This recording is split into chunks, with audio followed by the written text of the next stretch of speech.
Mais um movimento para finalizar, basicamente a finalização deles. A gente fez base, fez gancho, fez puladinho, enganchando,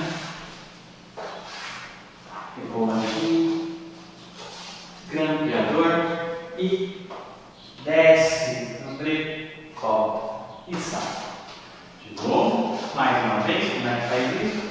Todo começo a gente já viu.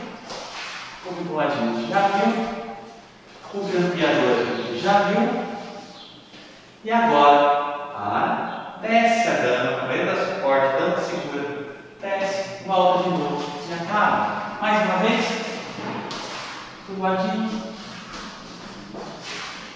grampeador, desce, volta e acaba. Ok?